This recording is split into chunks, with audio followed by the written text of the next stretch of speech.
So today, this is lecture three, and what we will be discussing is neural networks.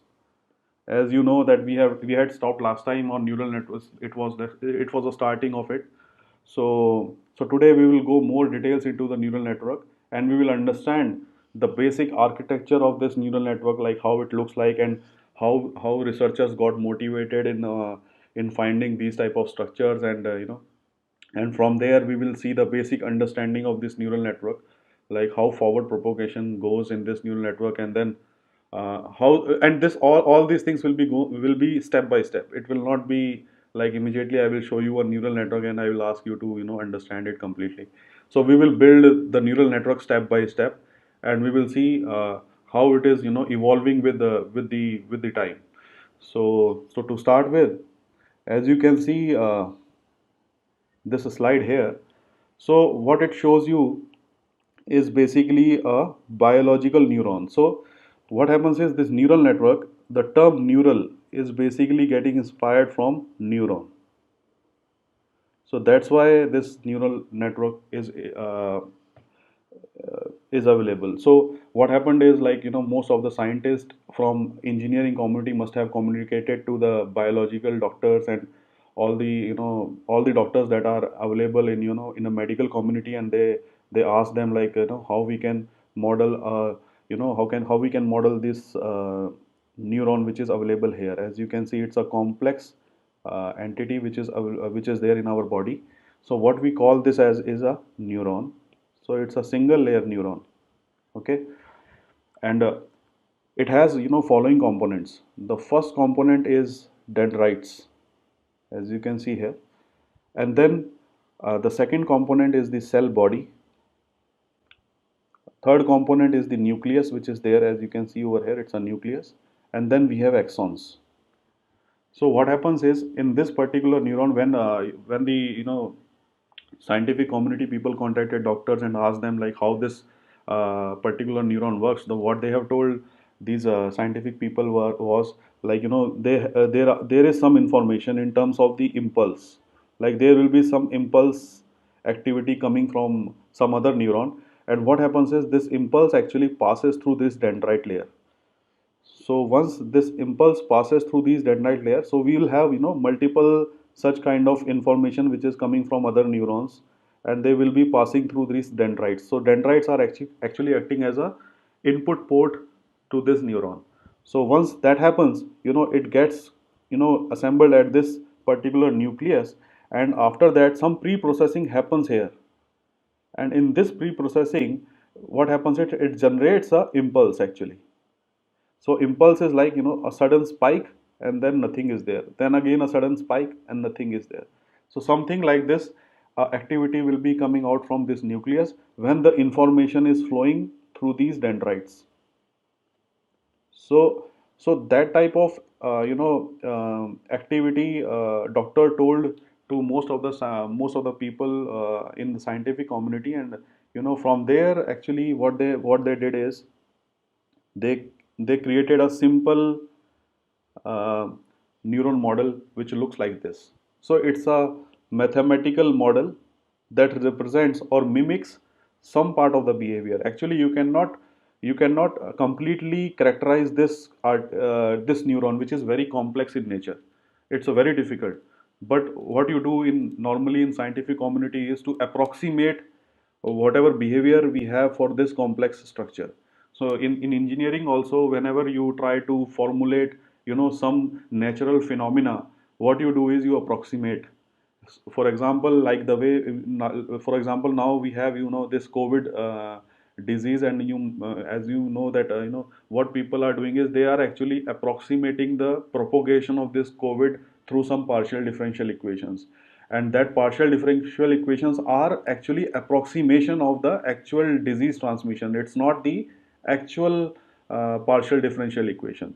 So most of the engineering is actually approximation. So in the same sense, what they have done is they have actually created a approximated version of this using this particular mathematical model. The second thing that I wanted to tell you here is that there will be multiple interconnection of the neurons. As you can see here, this is one neuron and this is the second neuron. So what we have is there is an interconnection between the two, and the interconnection is done through this synapse. So this synapse is giving you a connection between the two neurons. So once the action potential is created, the one which I am showing you here, this one. So once this action potential is created, so what happens is through this synapse activity, this action potential is transmitted to second neuron, and then the information is passed through these dendrites, and then it will be again following the same activity as we have discussed for this particular neuron. So this shows the interconnection between the two neurons and how they interact using the synapsing activity. Okay, so once this is done, so as we discussed just a few minutes back, is that the neuron is actually represented by this particular mathematical model. So what it says is you have x1, x2, x3, and these nodes available here. So these nodes are actually the dendrites. So they are dendrites which actually takes input from outside, as this is represented here. So what happens now is these dendrite inputs are weighted by these values, which is W1, W2, W3, W4, and it can continue to Wn. So they are actually weighted individually and then summed at this particular point. So this summing is actually happening at cell nucleus, and these are dendrites. And then what happens is then we are applying a non-linear activation function f to the summed inputs, the weighted sums, and we generate a impulse or the action potential. So this is basically the output which we are discussing here at this point. So if we write the output of this particular block diagram, then it will be what? It will be f, which is the non-linearity that is acting on the summation of xi's, wi's, where I running from 1 to n. So this is basically the mathematical equation which governs this particular uh, mathematical model, which is actually an approximation of this uh, of this actual neuron, and this is the artificial neuron. That's why we have this name, artificial neural network. So once this is done, so you have seen a complete analogy between the one which we have created here and the actual neuron here. But the only thing that I have not told you is the weights, how these weights are actually coming. What is the reason behind it? Because here I cannot see any weights. So let's see what these weights are and how come the scientific community has introduced these terms W1, W2, and W3 based on the discussion um, with the doctors.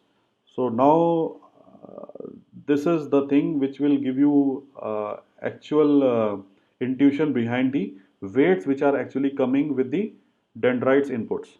So as you can see, I am showing you here three different pictures, and this slide actually I have taken from Cambridge University Press, and what they are showing is the development of the brain child. So what they have done is they have scanned the brain of a child, and that scanning is done on the cerebral cortex of a human.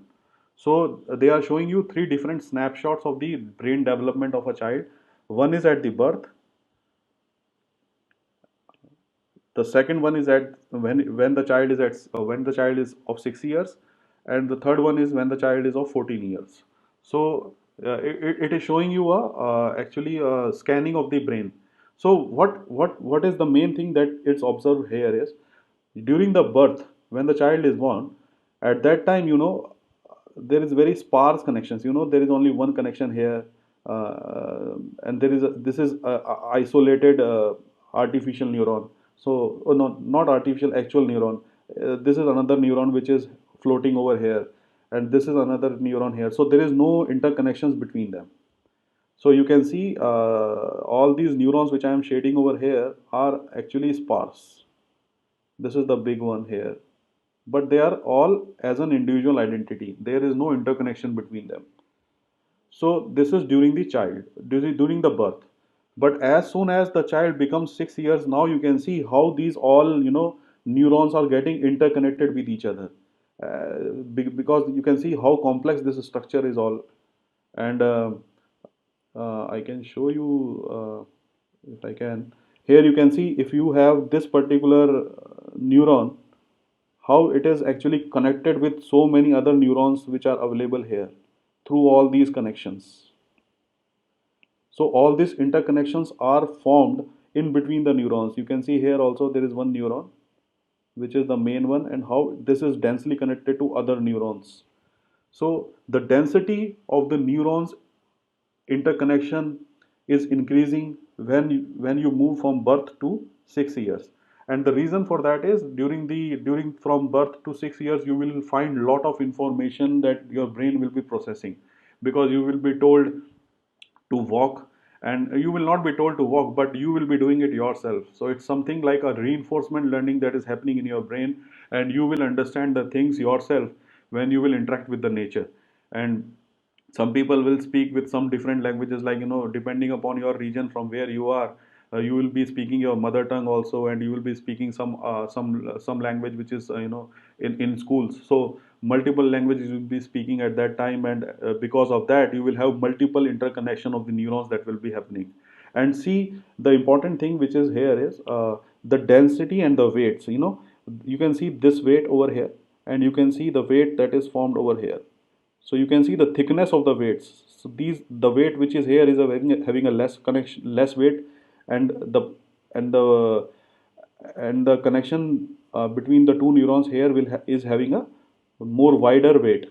So depending upon the nerve weight which is connecting the two neurons, we have different weights involved here. So this one, let us say, is W1, and this one, let us say, is W2.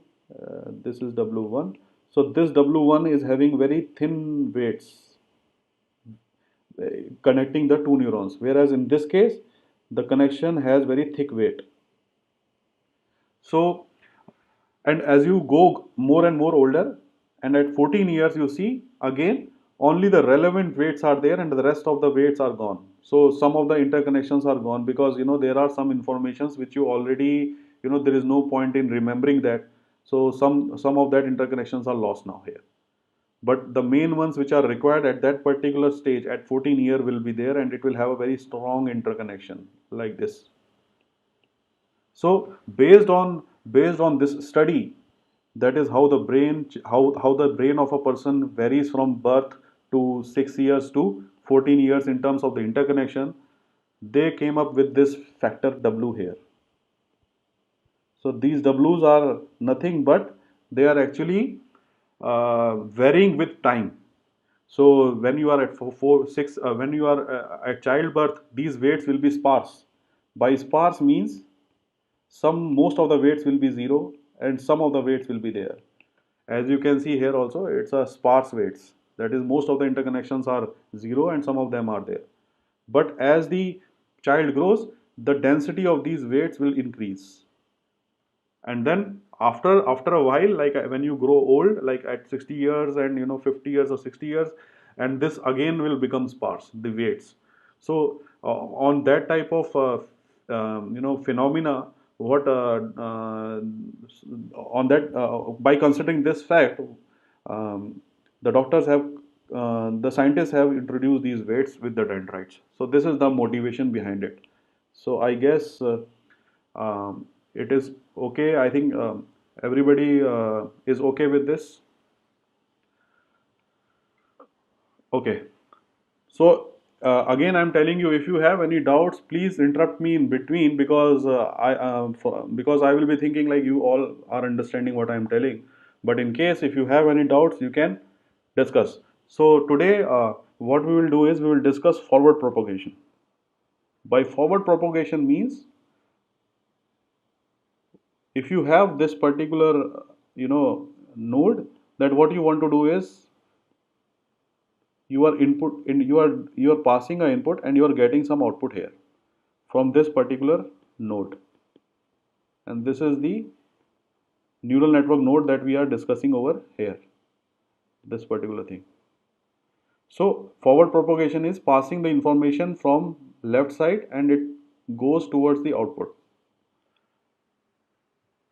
So what I am doing here is, again I am representing that particular neural network which we have discussed just two slides, one slide back, is in this form. This is the representation in terms of the mathematical formulation. So I will spend a few minutes here because it is important to understand the convention. If there is a confusion in the convention, then it will propagate very heavily into the other slides and you will not be able to understand properly. So please understand this slide so that you follow the conventions that I am listing over here. So the first thing that I am showing you here is the input feature vectors. So these are the input feature vectors which I am representing by X, and as you can see we have a subscript here and a superscript here. So this particular thing is basically following this convention. So what is this? Subscript, if you are writing it as a subscript, means you are actually dealing with the particular example. So in this case, I am having only one example. So that's why I am writing one over here, this thing. So all this will be one because we are dealing with only single example case right now. And this is basically the features. So these are the features of that particular example. So right now we are considering only four features. So you can see here I am writing it as a subscript over here. So four features are here and only one example.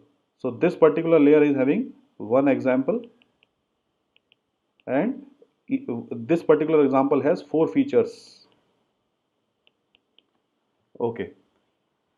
The second thing is the weights, which we already discussed in our earlier slide. So these weights also follow this particular convention. So what is this convention here? So we have these weights, and this particular thing which is written in the superscript is actually a current layer. That is the layer at which you are there. So right now you are at the first layer. So we will write this as 1 here. And if it is a second layer, then you will write 2 here. Third layer means 3. So basically based on the layers you will have 1, 2 and 3. And the second thing is the subscript here. This is J and K. So what this J and K is saying is from where you are moving, from to. So in this case, as you can see, since we are on first layer, so we are writing 1 over here. So everything is 1, this one, this one, this one, so everything is 1. But now please focus on this subscript over here. So this is 1 1. So why 1 1? Because you are moving from here, which is this to this. So the nodes, which is the node is 1 here and 1 at this point. That's why we are writing 1 1.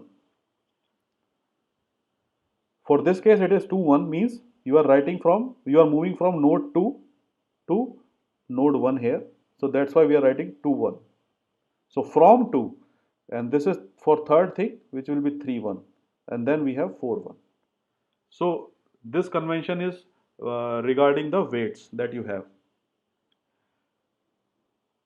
Okay, this Z is basically the matrix which we will discuss. It's a summation which it's basically implementing the summation which we have discussed over here. As you can see, we have this summation, right? So this summation is represented by this Z over here. So this Z is actually bold. Please note that it is bold. We will discuss later why this is bold and all that stuff. But as you can see here, again we have two conventions here. Like one is I, another one is J. So this corresponds to the layer at which you are, and this corresponds to the node at which you are. So this is an example where you have only one layer and one node. That's why you have Z11. And once you do the summation, then we have an activation unit, which is actually this one, this F. So this F is actually implemented in the form of matrix A, and it's also following that same convention. That is, it has a single layer 1 and you have node 1. So single layer node 1, that's why A11. Okay, so and one thing is, you will see some as you will proceed, as we will proceed here in the next slides, you will see somewhere I will be writing this Z also, which is not bold, and in somewhere also we will write AJ, which is not bold. So all this small, all this Z and AJ, which are not bold, are actually the components of this matrix. That is Z and A. We will see, but that components will be following this behavior. Like the components of Z will have this indexing, where Z is basically the one which is here. Z is basically the index to the layer that we have already discussed. That is, since we are at first node of the first layer, so J will be 1 here, and then this is basically the layer which we are dealing with, that is the current layer, and then in brackets we have K. So this K is actually the example which you are actually currently using. So here we are using first example, then K will be 1. Similarly for this Aijk, and this Aijk are basically the components of this matrix A, and this Jij is actually a components of this matrix Z. So this is the basic terminology, and now what we can do is we can write all this summations which we are discussing here in this way. So now since we have single training example, by single training example means we have only one example which has 4 features. So in that sense you can write Z11. See here, so we have Z11. Now I am writing it as Z1 and then 1. So this 1 is basically the current layer. Since you are at layer 1, this is the node corresponding to that, and this is the example that you are actually seeing. So you are currently looking for only one example, that's why it's 1 over here, and it's, as I told you, it's a summation, so it will sum all the elements. So it has W11 X11. So these this W11 will be multiplied with X11. This W21 will be multiplied with X22. W31 will be multiplied with X33, and like this you will sum it together, and you will add a bias also here, B11. So this I forgot here. This is the bias. So this bias B11 also follows the same convention as it is in case of Z and A. So I am adding this here. So the important thing is, instead of writing these equations which I am writing here, it is very cumbersome. The point here is, in my lectures you will see all the matrix implementation of these lines. Like, if it is here, like if you write like this, it is very cumbersome. So how to write that in terms of matrix? That is the main crux of doing faster implementation in these codes. So in order to implement this in a form of matrix, what we can do is we can represent this equation which is given over here in this form. So as now you can see, this Z1 is now bold. Earlier it is like this, and I told you that this one, the one which I am discussing here, is the components of Z. As you can see here, we have these components, and these components will be the elements of this matrix Z. So that's why I am writing it as bold Z here. So which this bold Z is having only one component in this matrix, and that is Z11. And now the second thing is, we can write this expression which is written over here in a very simplified way using this. So it's a W11 transpose X plus B11. And let's see what W11 is, the one which I am discussing here. This W11 is nothing but it's a matrix of dimension 4 cross 1. And it's represented like this. And this one which I am focusing important, it's a very important thing. Since you are writing 1 here, that means you are actually at that particular node. So here you have first node of first layer. You are actually, this is the first node of first layer. That's why all these are 1. So all these are 1 here. So this W11 is a 4 cross 1 vector. Now since we are dealing with only one example, as I have told you here, we are dealing with this one example. So this is represented in this way, in this matrix X. This is the feature on the horizontal, or features are represented in row form, and then we have examples in this in column form. So if you have one example and four features, then it will be represented as a 4 cross 1 vector, which is given over here. So in that way, if you do matrix multiplication, then 1 cross 4 is the dimension of this weight matrix, and 4 cross 1 is the dimension of X. Then the effective multiplication will give you one element. And then you have B11, which is also having one element. So when you add these two together, you will get only one element matrix. That's why you are getting Z11 here. So this is the first implementation in form of a matrix form from this implementation. So this is not a matrix implementation, this is the matrix implementation. And we will see how we will grow further and further, and these equations will become more and more complex. Okay, so now the second part of the equation is the activation unit. As you can see here, this Z11 will be passed to this activation unit, which is the nonlinearity. So what I am doing here is, we are adding a nonlinearity here. So it's a sigma. It's a general nonlinearity I'm adding. It's not necessary that it's a sigmoidal only. It can be anything, but I wrote it here sigma. But you can take tan hyperbolic also. It's not a constraint. You can take ReLU also. So this is the sigma, which represents a nonlinearity which is acting on this Z11. And note that this is also a matrix. So since we have evaluated that this is a 1 cross 1, so when you operate a sigma onto this, you will again get a 1 cross 1 activation. So again, when you represent in matrix form, the bold A will be represented like this, which has only one element. And this is the predicted output, which is y hat. So now, if you see this particular example where we have taken a single training example and a single node, like single neuron, and a single training example, then this is the equation that we have for this. So this is the equation. First equation is this, and the second equation is this. No, not this one, this one. So now we have considered a very simple case. Now the second case is, let us say we have that same architecture, but now we have multiple training examples. So by multiple training examples, earlier I had one over here, now it's I. So if it is I, then what we'll have is I is running from 1 to 5 or anything, it depends upon your training sample. So right now I am taking only 5 samples. So I is running from 1 to 5 over here.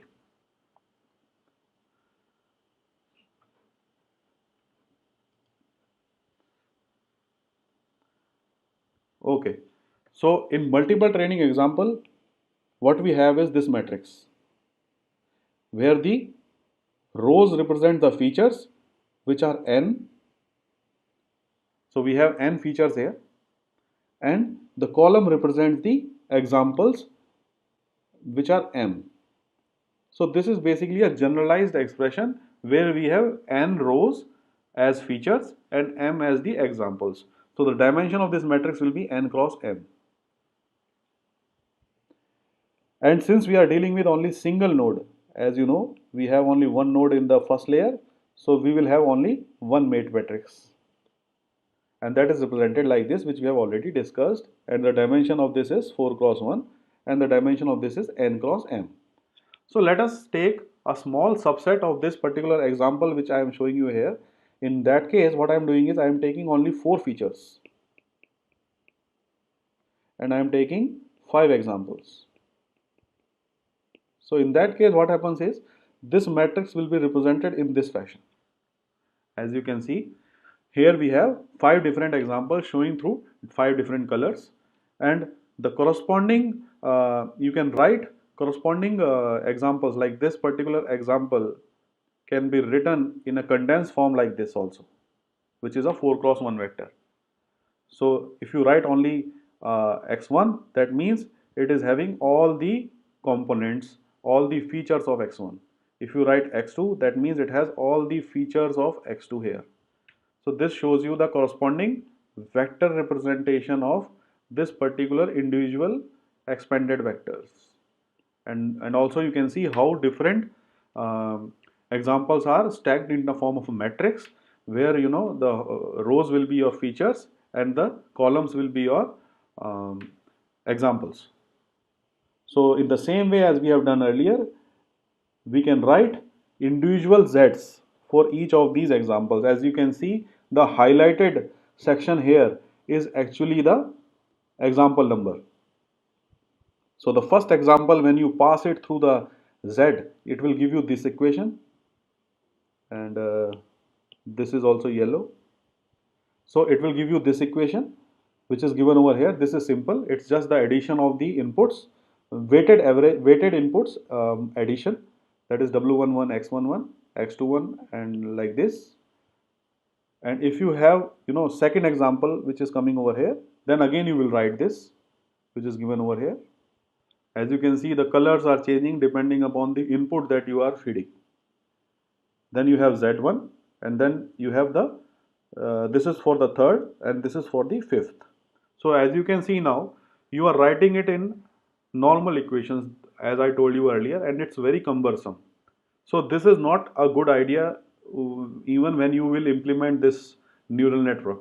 So the main important thing is how to make this particular set of equations in the form of matrix, so that everything is calculated in one go.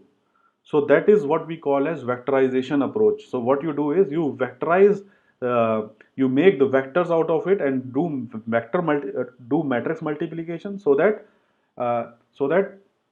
everything is uh, implemented in a very fast manner and efficient also. So now again, as you know, the summed output, that is Z, will be passed through the activation units.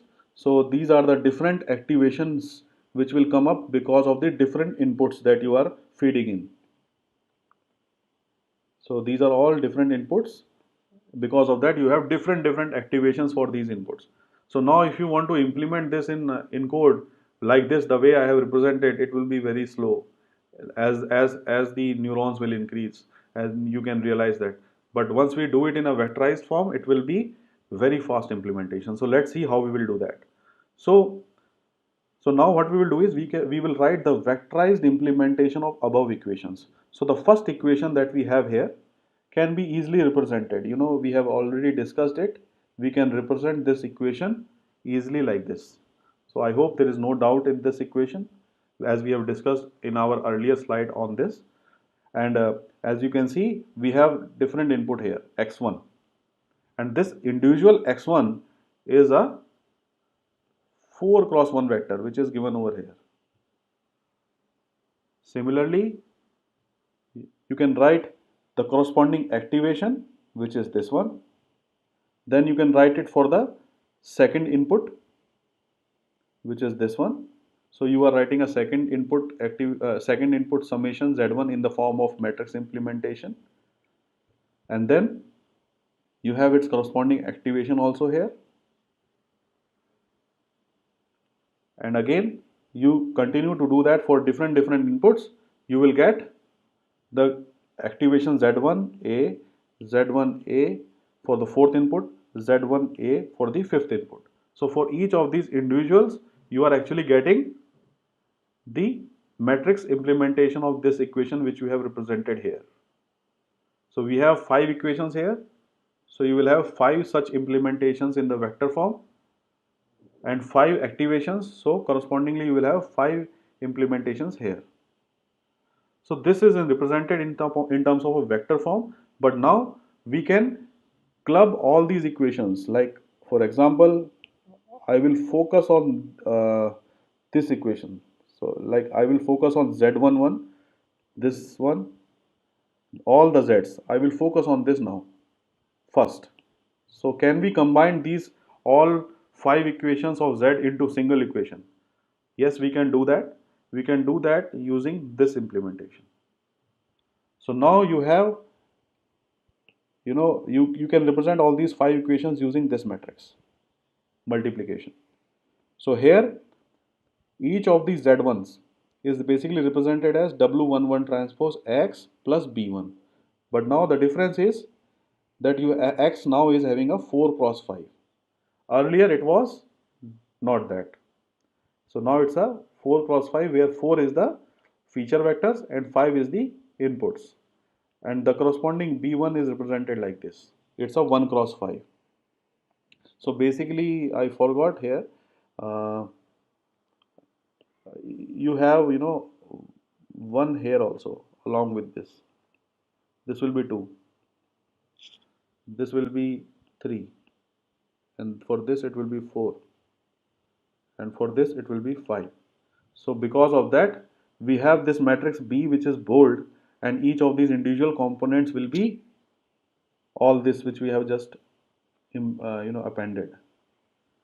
So all this will be forming a 1 cross 5 vector. And then you have Z1. This Z11 is the bold Z, which is now a 1 cross 5 vector. And earlier it was only 1 because you had one input. But now you have multiple examples. That's why you have 5 over here, because you are taking 5 examples, so it will be 1 cross 5. Okay, so one more thing I want to discuss here. It's a slight confusing here, but I think you will get a hang of it later on. So what I'm doing is I'm representing this particular W1 transpose as this symbol.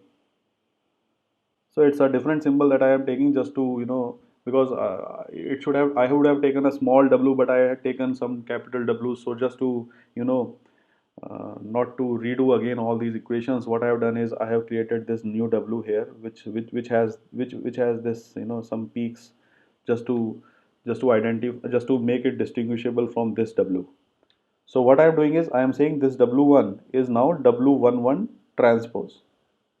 So I'm just replacing this W11 transpose by W1. It's just for our simplicity.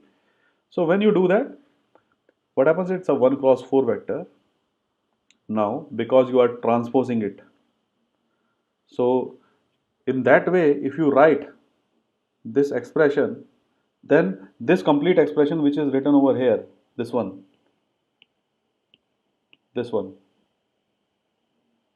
can now be represented with this. And the only difference is that W1 transpose is replaced by this new W which I am writing over here. And this B1 which I was discussing, each of these individual elements are this. As I told you that I made a mistake here, so it has to be all these 3, 4 and 5. So all this will be the components of this B11, and this dimension is 1 cross 5. Okay, so this Z1 which is now 1 cross 5, what is that? This Z1 is actually having all these 5 components with each of these individual inputs.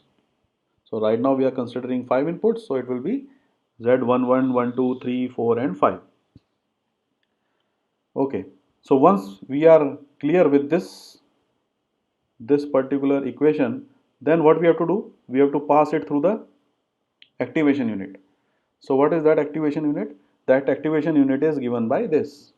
Simple, right? So you do a nonlinearity on this particular vector Z11, and the dimension of this is also 1 cross 5, and this dimension is 1 cross 5. And each of these individual components of capital A are small a11, a12, a13, as we discussed during the convention that we had already discussed in our first slide, as I'll show you again. So this one. So these are the individual components of this matrix which is here, for this bold matrix which is here. Okay, so anybody having any doubts during this? Please let me know if you have any doubts.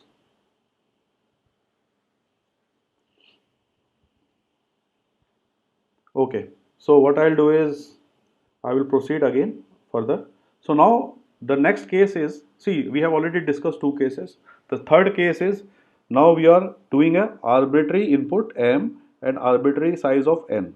So here now, earlier we were taking n as 4 and we were taking m as 5. So now I'm taking arbitrary input dimension. So your x will now be a dimension of size n cross m, where n is 4 and m will be 5. So it's a complete matrix, input matrix,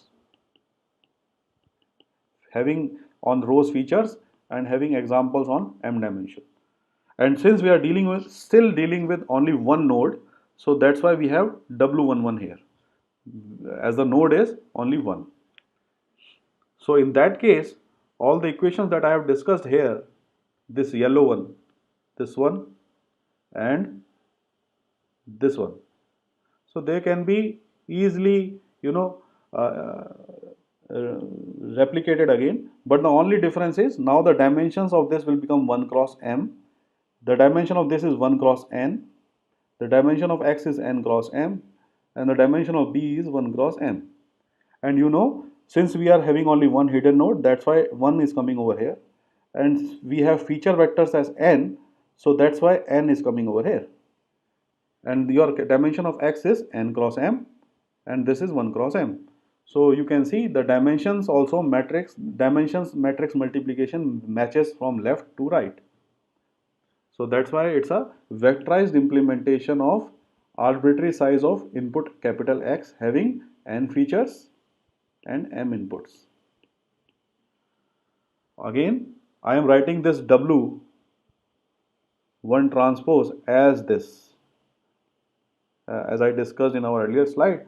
So this is just a way of avoiding this W1 transpose, though we are internally doing it in this matrix W11, but it's just a simplified way of doing it. That's why I am creating this hypothetical symbol over here, having this.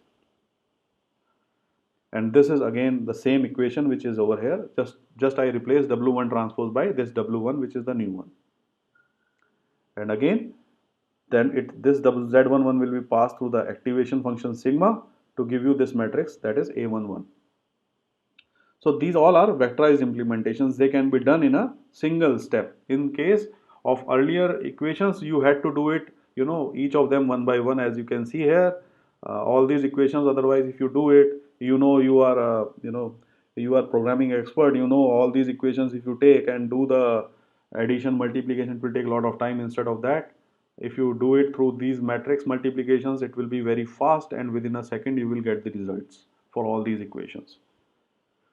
So this finishes off with the case where we had single neuron and we varied inputs x. We took single example, we took 4 example and 5, and then we generalized it to m features and n features and m examples. So this is what we have done. So this is also called as a single layer perceptron. This is also called as a single layer perceptron, where we have only one node in layer 1. This is a hidden layer, so we call it as a single layer perceptron. So now let us discuss this capacity of this single layer neuron. By capacity means how this single layer neuron, how many problems it can solve. So we have to see whether this particular neuron model which we have come up with is able to solve the real life problems or not. If it is, then it will be very good. But for us, we have to see what is the limitations of this particular single layer perceptron, which motivated us to come up with the advanced architectures of this neural network. So in order to do that, let's do a AND realization of a using neural networks. So I hope everybody knows about the digital circuits, what is AND, what is OR, what is not. Can anyone just give a small feedback on that?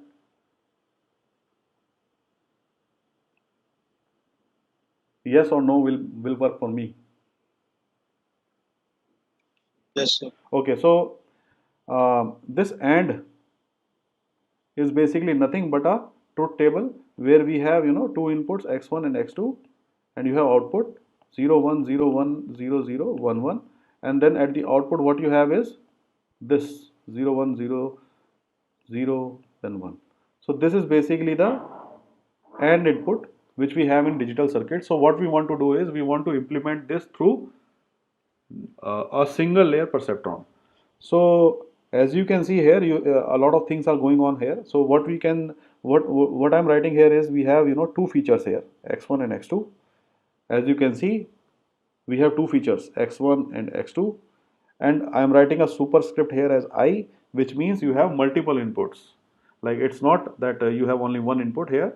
I'm representing it as I means you have two features as n is equal to 2 and m is equal to I, where I can run from 1 to 5 or anything. And one important thing is that this features will be either 0 or 1. That is the main constraint. And what we have to do is we have to implement a function which gives you a AND operation. So this is the truth table of this particular AND operation where we have um, four inputs here. Let us say 0, 1, 0, 1. And then for this particular example, I am taking four inputs.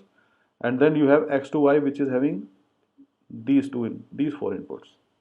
So what will be the output? As you all know, for AND operation, it is 0, 0, 0, 0, 0, and then 1 in the last stage. So now what we do is we create a diagram of this on this feature space. So this is, let us say, the first feature of xi. This is the second feature of xi. So these are, since we have two features, so it can be represented easily on a two-dimensional plane. So this is the first feature of an ith example. This is the second feature. So if you take this particular case where you have 0 0, in that case your output is 0. So that is represented over here because both of them are 0 here. In the second case, you have xi as 2, xi1 as 2, and this is 0. So that will be represented as what? It will be represented by this. Third case will be this one. And the fourth case is when both of them are 1 is this. So by clearly seeing the distribution pattern of these points, you can immediately realize that you can distinguish or separate these two lines using this hyperplane. Or this line. It's not a hyperplane because we are working on two dimensions. But if you go on to higher dimensions, then it will be a hyperplane. And the basic perceptron is basically represented as W transpose X plus B, which we have already discussed so many times. As you can see over here, this is the equation, and this is the equation of a line. So that's why you know that single layer perceptron can at a max represents a straight line, as you can see here because of this equation. So you know that a single layer perceptron can implement only straight line and nothing else. So as you can see now, because the patterns are like this, you can fit a straight line. You can draw a straight line like this, which can classify these 2 points. So now the important thing is how to come up with the W and B of these lines, because you have y is equal to W transpose X plus B. So you have to come up with these W and B so that you can fit a line over here. Okay, so now what I'll do is I am representing this by a simple neuron model which we have already discussed, as you can see over here. And I am representing with all the conventions that are already discussed in detail. And now the problem is how to find these W11, W21 and B1, because we know that we can do something like that, but how to find these weights and bias is the important point. So let's discuss how to find these weights which are here and the bias. So one thing, let us say we don't have a bias. Let us say for a time being we will say, okay, we don't need bias and we don't need it. So let's have only these two inputs. So if we have these two inputs, Z11 is very simple. It's actually summation of xi1 plus W211 xi2 plus, no, so we are not considering bias, so it will not be there. and you know y hat will be sigma times Z11. Simple, right? So these two equations you already know. And please note that I am for a timing I am not considering the bias term. So now I am repeating it here, this equation. So this is basically Z11. Okay, so you know this sigma, which I was telling you earlier, it's a nonlinear function, right? So let us say this is a sigmoidal function, which is given by 1 upon 1 plus e to the power minus x. So this is basically a sigmoidal function. If you plot it, it will look like this. And you can see here there is an important thing of this sigmoidal function. That is, if you are greater than 0 and you are on the positive side, the values are greater than 0.5 and it lies between 0 and 1. It doesn't go exactly to 1, but it lies between 0 and 1.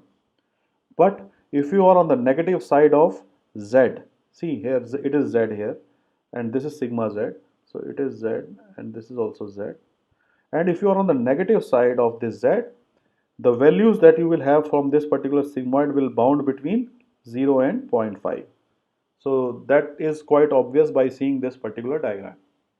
So if you see the truth table again, we have discussed these three already, and you know that for this particular case where we have 0 0, the output is 0. This means what? This means your output y is lying between 0 and zero point 0.5. Why it is so?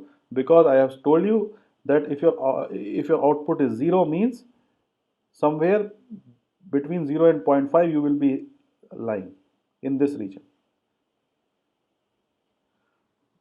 So same for this and same for this.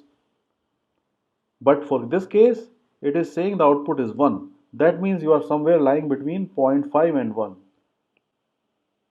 So it has to be somewhere between zero point 0.5 and 1. And the reason why it is exactly 0 0 0 1 is because what happens is it hard thresholds the output. Actually, the outputs of all this 1 1 will not be exactly 1. It is somewhere like 0.75 or something like that. And when you do a step function on this, then it will turn out to be 1. So basically, you are actually pulling the value which is between zero point 0.5 to 1 to 1. So, and similarly, if you have values between 0 and zero point 0.5, you pull down to 0. That's why you have exactly 0. So in terms of the activation unit sigma, what we infer is that if it is 0, then it has a value less than zero point 0.5, and if it has a value of 1, it has a value greater than zero point 0.5. So if that is the case, what will be the polarity of Z1? The Z. So the polarity of Z in case, as I have discussed here, if it is between 0 and zero point 0.5, the polarity of Z will be negative. As you know, all of them are in between here if the output is negative. But if the output is positive, then the polarity of Z is all positive. So that's why only one case where we have Z as positive is given over here. For the other cases, it is all negative. Okay, so once we agree on to this point, then we consider the first case. What is the first case? The first case is when you have 0 0 here. So in that case, if you plug in these values of x1i and x2i as 0 0 in this equation here, then what will be the answer? The answer will be that it is W10, W20, because you are plugging 0 0 here, and uh, basically you are plugging this z1 this x1i x2i on z expression. This z expression is this one, so we are plugging on this, not onto the complete. So that's why when you plug z1 when you plug these values of 0 0 here along with w1 w2, then the constraint that the z should have is it has to be negative. So as you can see, it's not possible because both of them are 0 on the left side, but on the right side it is negative, and it's not possible to do that without the bias. So as you can see here, that without the bias it is not possible. So what we do is we add a bias. So now, as I told you earlier, that if I remove a bias, then it's not possible to implement the AND gate. So now because of this constraint which I have shown you, we are adding bias now. So now we are adding the bias. So once the bias is added, and we let us take it as minus 30. That individually depend on your choice how what value you have to take. But the main intention is to make it actually negative or less than 0. So in order to do that, I have taken minus 30 as the value. So if you add the bias now, then you have this equation and it satisfies. So this shows that the bias is important and it has to be incorporated. The second case, in the second case, we have 1 and 0. So this 1 and 0 are plugged in here. Now bias is there because of the first constraint, and also we know that it has to be again negative. And this is 0, so it becomes W11 minus 30, and this is negative. So now important thing is how to make this negative. It is only possible when you make W1 less than 30. Then only it is possible, right? So if you make it 20, then it will be negative. So let us take W1 as 20. It depends on you whether you want to take 10, 5, 6, whatever. It doesn't matter. And the only thing that matters is this constraint. So now you have W1 as 20. Now the third case. Third case is this one. This one. So now you put this one, and again you will get this constraint, and you know that it has to also be less than 30. So let us take W2 as 20. So I am taking W1 and W2 both as 20 just to satisfy this constraint. And the last constraint, when both of them are 1, we have this constraint. So this is very important. You see here, I am taking W1 as 20, W2 as 20, then only it is getting greater than 30. But if you take some other combination, it might be the case that it is not greater than 30, then it will be a problem. So for a fixed bias of 30 that you have taken, your W1, W2 has to satisfy this constraint. So based on that, our 20 as a W1 and W2 and B as minus 30 works for us. So based on this analysis, what we have found out these two important points. And the first point is there is a need of bias, which we have ignored earlier. And you know that this bias has to be there in order to, you know, successfully implement this as an AND gate. And the second thing is that the unique value of W is not possible. As you can see, I told you that W you can take at any value, but you have to satisfy all these 4 constraints. So these two things are very important. So based on that, I have, implemented this, and I'm telling, okay, this is minus 30, this is 20, this is again 20. And now you know these things, like, this is the new W that we introduced.